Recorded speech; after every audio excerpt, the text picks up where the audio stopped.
2 years after Ariki Rigby's body was found in a burnt-out car in rural Hawke's Bay, police have arrested a 32-year-old man in Auckland and charged him with murder and arson. The case made national headlines after police initially mistook the 18-year-old's charred body for a sheep.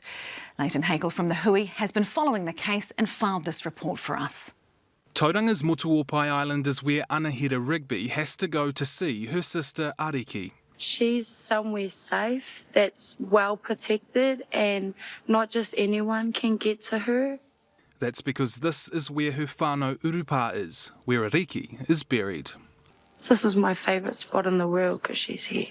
In September 2022, 18-year-old Ariki Rigby was allegedly murdered, found in the back of a burnt-out car in a rural Hawke's Bay park. Anahira spoke to the Hui 2 weeks ago on the second anniversary of her sister's death. When you take a huge hit, your whole meaning of life changes. Like the way you see your days. Like you don't even know if tomorrow, if you're going to even have it. For the story, the officer in charge, Detective Senior Sergeant James Keane, spoke about the case on camera for the first time. Why now have you sort of decided to talk? We've come to a point where we really want to appeal to the public. We believe the information is out there. The police wanted to provide some closure for the family. I look forward every day to be able to make that phone call to the whānau in order to say, we've got a positive result for you. So we keep working towards that. Today, police made that phone call, revealing a 32-year-old man who was living in Hawke's Bay at the time of Ariki's death was arrested in Favona in South Auckland and charged with murder and arson.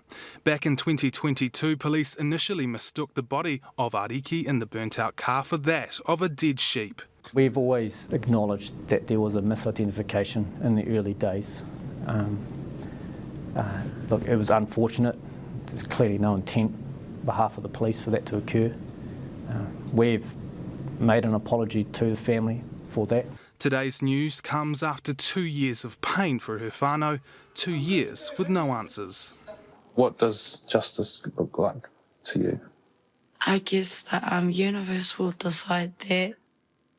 I try not to think about that, and I just hope they get what they deserve, basically. I just pray for my sister's justice.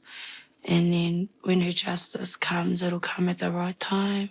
Today, it appears that justice could be on its way. Leighton, this must be a huge relief for Ariki's whānau.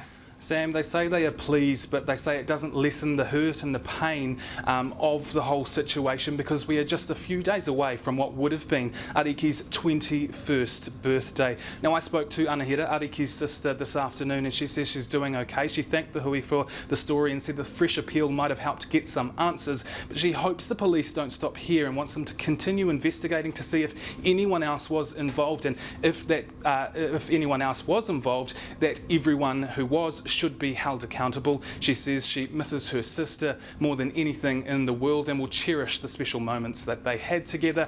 As for the man who was charged with Ariki's murder, now he will appear in the Manukau District Court tomorrow.